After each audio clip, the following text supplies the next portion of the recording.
There is a place in remote northern Australia that you may not have heard of.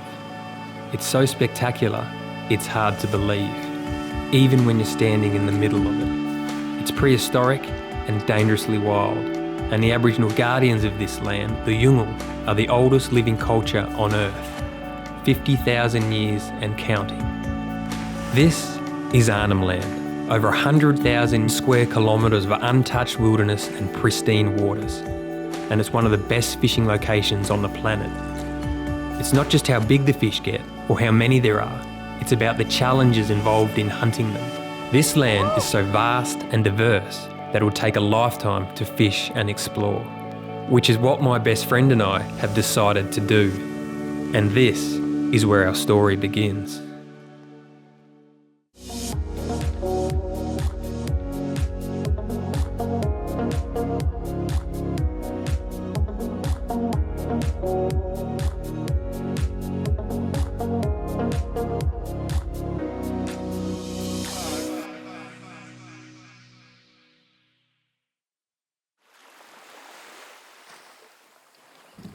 I was 7 years old when my father first took me into Arnhem Land, and from that first adventure, the course of my life was set. Fishing in wild places became the centre of my life, and still is today. Years later, I found myself working on a pearl farm out here for the sole purpose of being close to this land, and that's where I crossed paths with Simmo, who by chance was doing the exact same thing.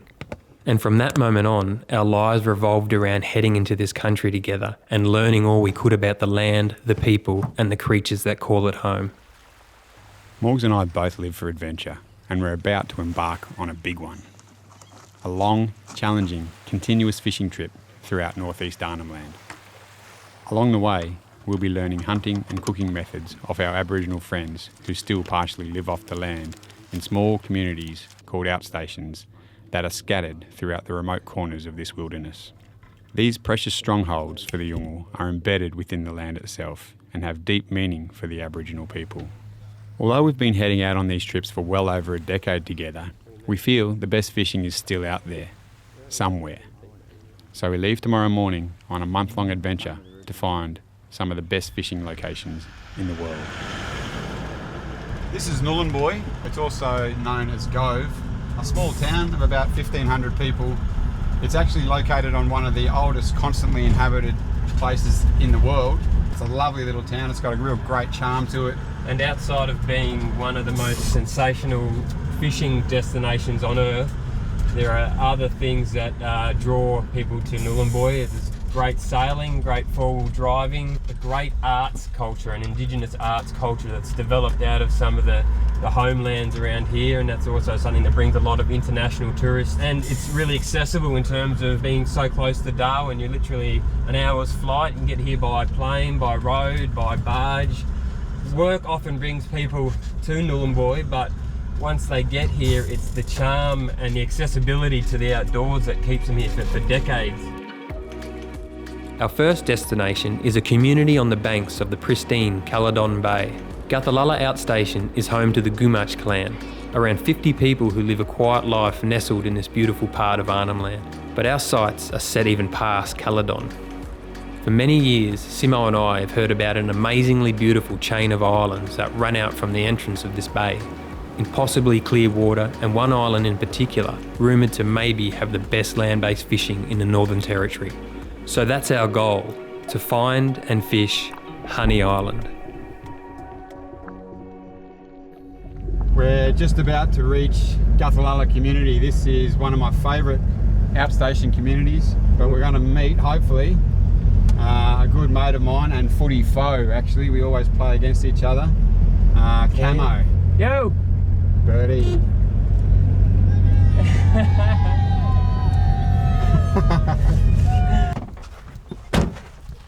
There he is. How are you, bro? Oh, sorry, we're a bit slow, mate. Alright. Yeah, we thought you might be hunting, not hunting. Well, I'm just waiting for you guys. Yeah? You want to go hunting? Yeah. Right in there. What about camp? What about camp? The spear, or gurra, is an important tool for the Yolngu. It's a perfect hunting device for spearing all sorts of marine animals, and the shallow clear waters of Arnam Bay is a perfect environment for its use. It's a real privilege to be invited to spend an afternoon hunting these waters with these men. Witnessing their astonishing ability of this ancient hunting method is something you don't forget.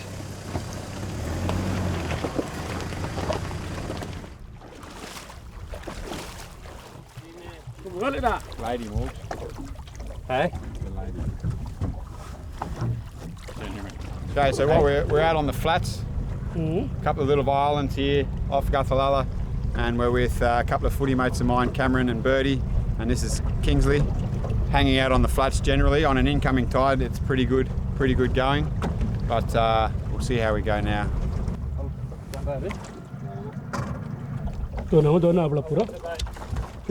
fish. Yeah.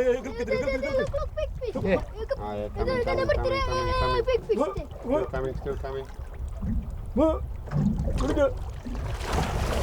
Yeah!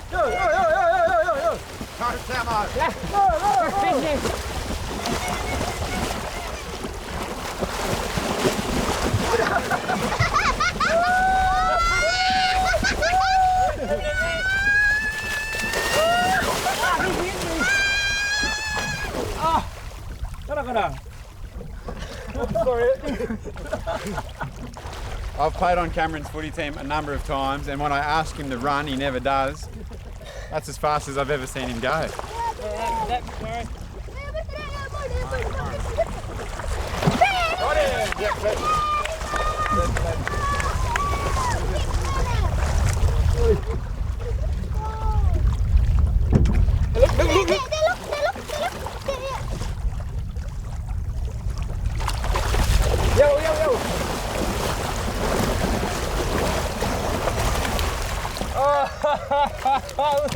Look at that. That is one of the most powerful swimming fish in the sea, milkfish. What's your Yungu name for this? Orwada. You eat? Yeah, we eat this. Yeah. Look at this. Big fish. That's bad. We caught big fish. You want to kiss? Good one, eh? Good face. Good lips here, look. Good for kiss.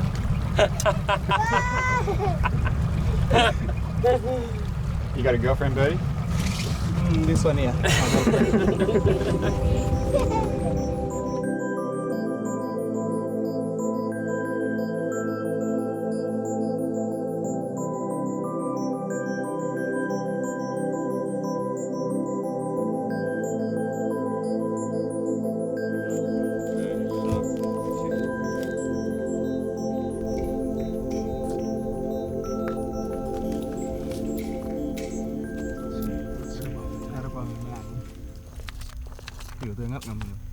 On top.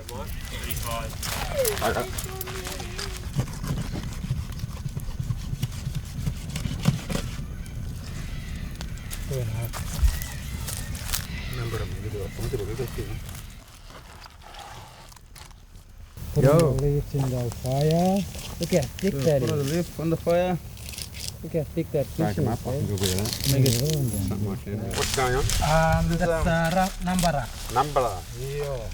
Then we'll cover it with the iron, then For a smoky flavour. Yep, smoky Nice. flavour. And this is just like a eucalyptus, like a gum Yeah. leaf, is it? Yep. Yeah, right. Flesh down, skin up. I'll put rocks on the top, like that. Okay, so creating hot rocks in an underground oven sort of thing. Just from the roof of your house, Birdie. What, that iron? Yeah. Yeah, man. That's Jung oven. You're oven.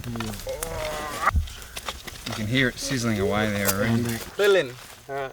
Dylan mean that's it. That's it. Dylan. You come back 20 minutes. Dylan. Alright. Alright.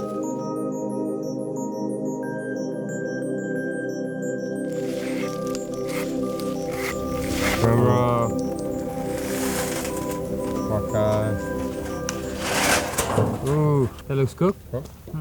You eat the skin? Eat everything. Eat everything. Eat eyeball. Eat eyes. Oh, wow. That is good. You can taste the Leaves. leaves, eh? Yeah. So you blokes know that I spoke to Multhera, the traditional owner here, and she gave us permission To go to go out to the last island. So we're going to go out there tomorrow.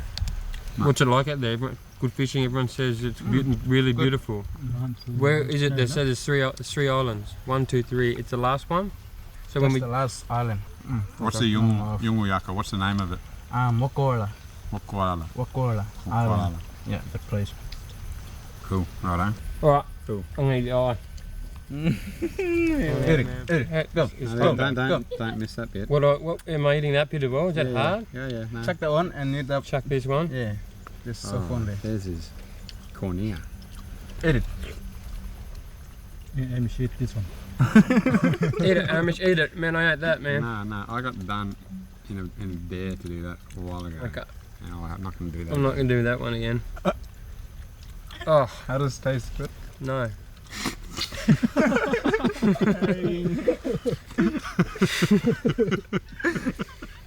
Anyway, listen, man, we can't thank you enough Thanks, for today. boys. That tastes beautiful. Let's get those Good kids. shot. Those kids can have a feed. Yeah, Oh yeah, great stuff. yeah, mate. Good good eating. shot. You throw a spear like you kick a goal. Matt, kids, go. Oh, yeah. Pull na nga, kaya ka nga. Uh-oh. Go wild. Eat the eye. Tastes really good. What does it mean that I ate the eye? You're gonna get big eyes. Really? Wake up tomorrow. Morgs and I have been dragging this trusty old supply box through Arnhem Land for the last 10 years. And we reckon it's seen some of the best fishing spots that Australia has to offer. But now we're heading out to a chain of islands that I've had a couple of mates who've been pretty privileged to get to. And they reckon it's as good as anywhere around here. And saying that, as good as anywhere in Arnhem Land would have to make it world class.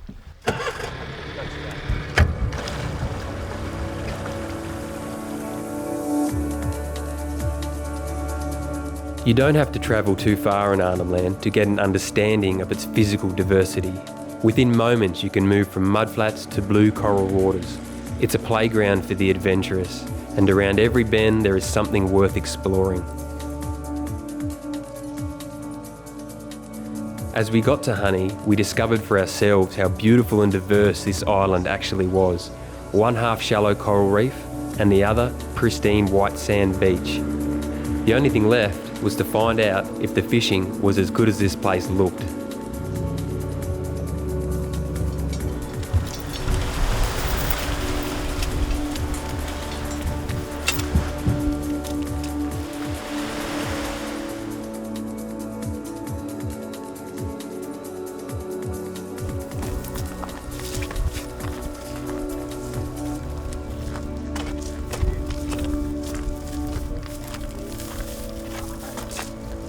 Look at that water. Here and there, straight there.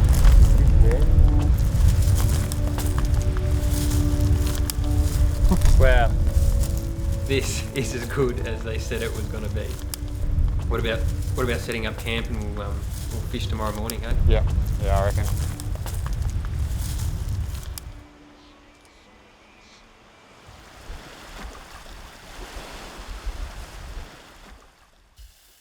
So today we're going to head over and fish that very pretty looking corner of this island. The island's not that big, so we can walk over to the other side. So that's the plan for today. What about before we go out over the hill? We've got to have a flick on that corner there Yeah, on the spit. we've noticed a lot of bait being smashed up around this whole area all the time. So we're going to have a fish off the end of this spit this morning before we do anything else. In fact, I'll show you how much fish activity there is around here. I'm going to call it 2 casts.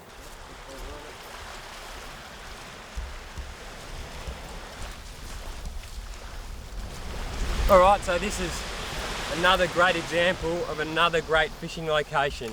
This sand spit comes out, and as the tide is rushing out, it's going out the tide. Oh, it's coming in. Coming in. As the tide rushes in, it's bringing all the bait past this point. and there's a rock bar at the front of this, which makes it even more impressive. So a lot of predators are just going to be hanging around here, waiting for that bait to be pushed around, and it's just a matter of coming up and stealing lollies from a baby as far as they're concerned.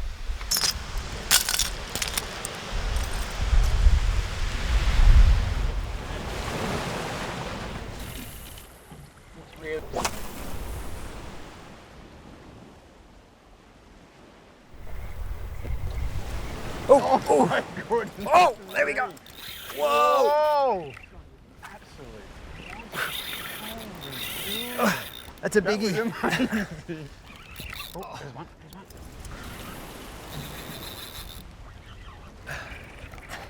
Oh! Whoa! He got me! Whoa.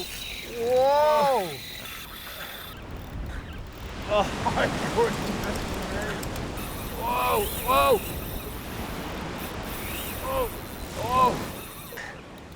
My thing isn't playing kids' games.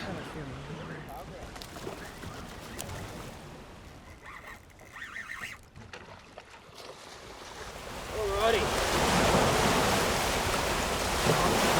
Oh, that is what I call a giant trevally. And my cup of coffee is still warm. That was our very first cast, double hookup. And these are the bad boys that have been hunting all the bait that's been flashed around everywhere this morning. That is a monster morph. Whoa, isn't he? That is a genuine monster. I mean, that's Simmo's is a decent fish, but this one in particular has got a bit of size and a lot of girth too. If you look down the barrel there, that's where his muscle is. Oh, he's heavy. There must be another 100 of these out there. He's hanging on the edge of that reef, waiting for bait to get washed over the top and absolutely slamming it. Look at those eyes. It's about those eyes too. They've just got such good vision, such incredibly efficient movers underwater. They can get so much speed. Impossible if you're a bait fish and these guys are locked onto you. It's all over. Keep on in the water. Anyway, better get them back in the water because we want them to live.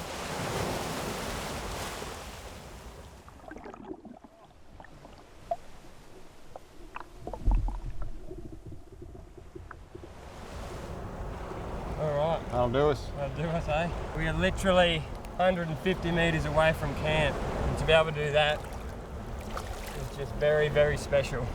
Anyway, that's northeast Arnhem Land. Let's put some proper gear on and walk across the other side. Yeah. All right.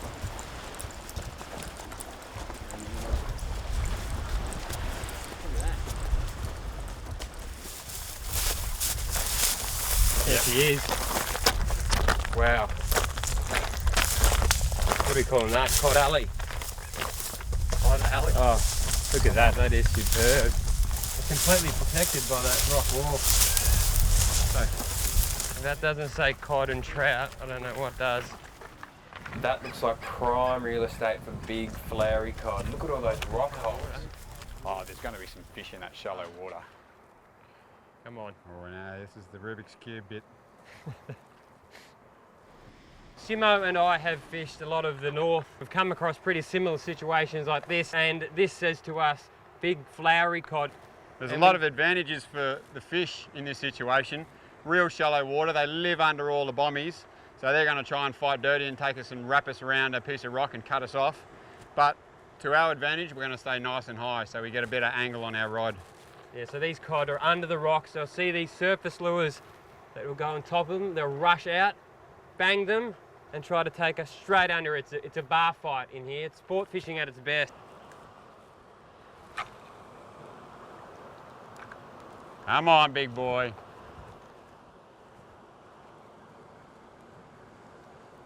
Yep, there's one. Oh! Well, here he is. Go, go, go, go. Look at him, here they come. There's three there. Three there. Three of them. Jesus, scared the hell out of me, Simpson. No, Here we no. go, here we go. Can you see him in the corner there? There's three of them just Three of them loitering right just there. down there. Oh, here we go. Simmo. They're a bit suspicious now. No. Man, I think you yelled at too loud. I heard it. Uh-oh. Yep. Go, Simmo. Go, Simmo. There he is. Head up. Get his head up. Get his head up. Get him up, Simmo! Get him up, mate! You won this one! Why? Simmo! Don't let him get to those rocks! Oh, God. Simmo! You got him? He's on the rocks now. Oh, got him. Oh, he's handlining him out. Ah, guilty. That's half mine. That's not That's yours. half my catch. Oh, Yes. that is exactly what we thought we're gonna find here. Look at that. Flowery cod. Well, look at that. Look at that for a tail. That's like a flipper. Look how well camouflaged he is on these little bommies here, and look how shallow that is. That is a metre of water, so as the tide rushes out, all these mullet have to go that way. It's like a conveyor belt of food, and these blokes just hide behind rocks and do what they just did to Simmo's lure. The analogy would be, they'd be a 100-metre sprinter. They sit under a rock all day and rest and don't do anything, and as soon as a bit of bait goes past, they ambush with all this power in their flanks and this massive tail. But as you can see now, after the race, he is Gone. absolutely gone. He's spent. Another thing is his teeth are basically mechanisms to grab prey, then drag them back to the hole. They don't swallow the fish then and there. It's a matter of gripping them, then ripping them back to the cave where they came from. There's teeth the whole way down, all the way down into his throat, into his esophagus, all backward pointing pincer teeth. So once you're in there, the only way you're going is that way. He's got He's got coral in his mouth there. possible vegetarian. Didn't want his girlfriend to find out he just hit a popper though.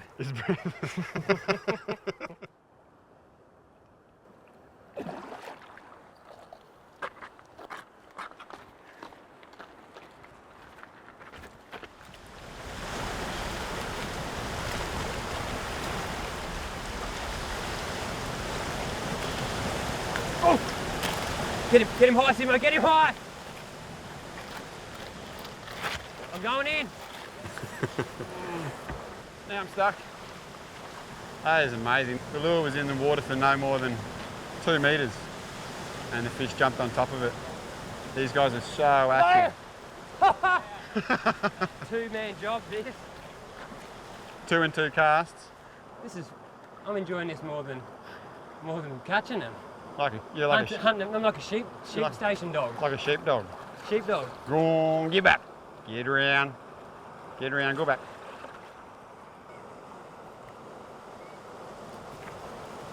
Oh, that's dangerous. Oh, that's crazy. Oh! Come on, straight away there. No. I got him, Get up he's coming. high, get up high.